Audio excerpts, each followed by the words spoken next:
Message mo sa mga tulad nating OFW dito, ikaw as Pero driver. pwede bang after kung message sa mga OFW sa'yo muna? Susunod magpaalam. Dali, sige na, dali na, mag ano na. Ano? Unang-una is matutong magtira para sa sarili. Number one, totoo yan. Kasi bakit? Naranasan ko, lalo yung bigla akong umalis sa amo ko, na wala ka, kahit 5. Mm. Hindi mo alam saan ka. Ah. Hindi ka tulad ng iba na pag okay ka sa trabaho, nandyan, tutulong ka. Salamat kay Boss Bill.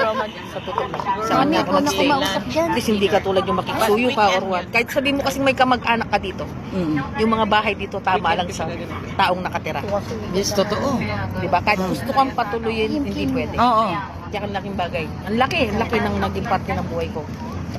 Sa buhay ko si Boss. Mm. Yun, matutong magtira para sa sarili. Kaya malaki, kaya maliit ang sahod natin, matutong magtira para sa sarili. Mm. Hindi naman sa pagdadamot. May mga obligasyon tayo sa pamilya.